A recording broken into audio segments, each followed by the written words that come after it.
반일 불매운동의 고통이 심하다고 대놓고 하소연하는 일본 미디어. 반일 불매운동은 일본에게 힘든 고통인 것 같습니다. 과장하면 일본 미디어에서는 거의 날마다 반일 불매운동에 관한 기사를 보도할 정도입니다. 12월 26일 데일리 신처에서는 한국 현지 취재, 반일 불매의 지지율 70% 넘는다는 조사 결과에 시정 사람들은 어떻게 답할까라는 제목의 기사를 보도합니다. 얼마나 황당한 내용을 담고 있는 기사인지 요약해서 확인해 보겠습니다. 12월 22일 서울 연합뉴스에서 70% 한국인이 일본 제품 불매운동에 참여 경험, 40%가 앞으로도 운동을 계속할 것이라는 조사 결과가 보도되었다. 남녀별로는 67.2%인 남성에 비해 76.4%인 여성이 더 많이 참여하고 연령별로는 20대 67.6%, 30대 75.6%, 40대 70%, 50대 74%이다. 또한 물건을 구입할 때 일본제인지 일본산인지 여부를 확인하고 구입할 것인지를 소비자에게 물었더니 50%가 넘었다. 불매운동에 대한 지지도 높아 소비자의 69.3%가 일본 제품 불매운동이 필요하다고 생각하고 있다. 불매운동의 대상이 된 기업은 캐주얼 의류 매장인 유니클로가 75.7%로 가장 많다. 아사히 맥주 71.1%, 삿포로 맥주 56.6%, ABC마트 49.4%, 무인양품 47.5%, 기린맥주 44.4% 순이었다. 그렇다면 이 운동은 시민들에게 어떤 영향을 주었을까? 취재반은 현지 일본계 기업 종사자들에게 이야기를 들어봤다. 롯데 아사히 주류 40대 남성 영업직은 말한다. 작년 8월의 반일 불매운동 개시 때는 굉장히 분한 생각을 했다. 아사히 맥주는 그때까지 국내 시장 점유율 탑이었다.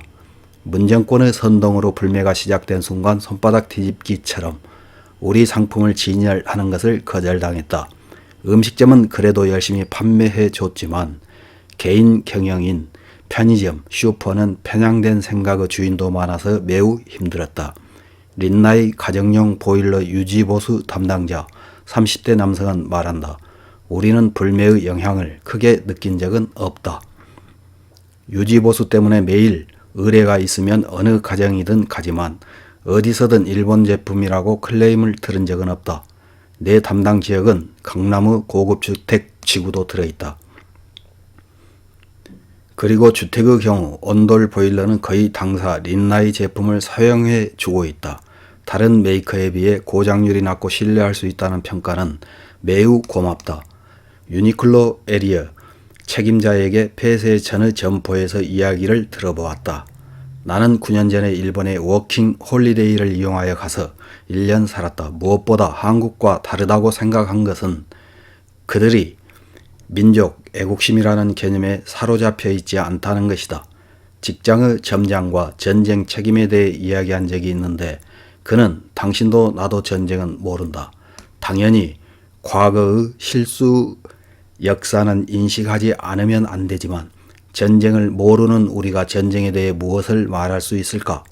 전쟁을 모르는 우리에게는 미래밖에 없지 않을까? 일본도 전후 나라의 복구를 위해 미래를 바라보고 온 결과 지금이 있다. 한국처럼 전쟁도 모르는 아이들에게까지 국가가 솔선하여 원한을 심어주는 것은 옳지 않은 것 아닌가라고 했다.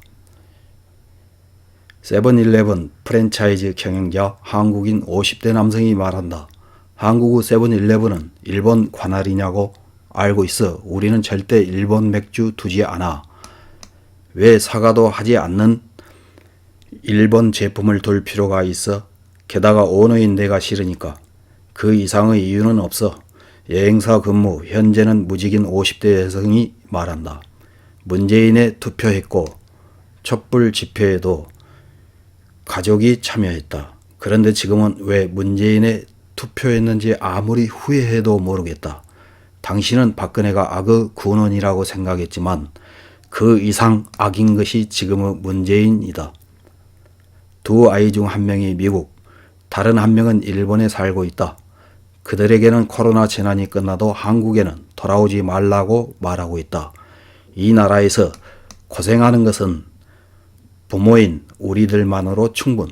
아이들은 그 나라 문화를 받아들이고 미래를 향해 살았으면 좋겠다.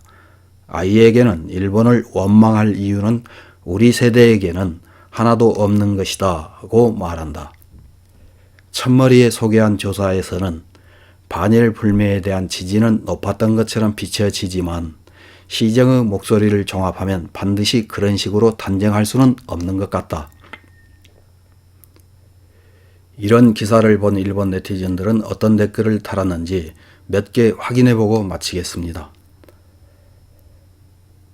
첫 번째 댓글입니다. 아직 달콤하다. 방식이 달콤하다. 다방면에 걸쳐서 철저하게 해주기 바란다. 자신들 편리한 대로만 하고 있다. 단교를 상정하고 철저하게 하지 않으면 진짜 노재팬이 되지 않는다. 남쪽 사람들은 항상 어중간하다. 다음 댓글입니다. 무슨 일이든 어중간하게 포기해서는 안 된다는 교육을 해주기 위해서라도 일본 기업은 적극적으로 협력해야 할 것이다. 철수할 배짱이 없다면 향후 신상품 등은 남쪽에서는 절대 판매하지 않도록 해야 할 것이다. 재산이 맞지 않은 만큼 현지 종업원을 정리해고하면 그만. 다음 댓글입니다. 자신들은 일본과 일본인에 대해 중호 행동을 아무렇지도 않게 하거나 말하기도 하는 주제에 일본인이 혐한을 표현하면 인종차별이라고 합니다. 비유한다면 근처의 소음 아줌마라는 느낌일까요? 이사할 수 없는 것이 유감입니다. 다음 댓글입니다. 이는 한국 정부가 국민을 선도한 결과로 일본을 적대시하도록 만들고 있다. 일본도 잠자코 있지 않고 협력적인 제재를 가해주기 바란다. 이제 한국과는 우호 관계는 구축할 수 없다. 다음 댓글입니다. 코미디 불매운동에 대해 사실 더 웃긴 이야기가 있다. 한국의 지폐 중에서 고액 지폐에 해당하는 만원과 5천원 지폐에는 각도에 따라서 도안이 바뀌는 위조방지 홀로그램이 들어있는데 이것이 실은 일본제였다. 그리고 또 하나는 한국의 패스포트 표지도 일본제 소재였다. 한국 국민은 알고 있을까? 정신 차리면 미치겠지. 다음 댓글입니다. 제품이나 상품을 판매할 때는 내장된 부품이나 소재에 얼마나 일본제와 일본산을 사용하고 있는지 확실히 명기해야 한다. 그렇지 않으면 노재팬은 허점이 생겨버린다. 한다면 철저하게 해달라. 다음 댓글입니다.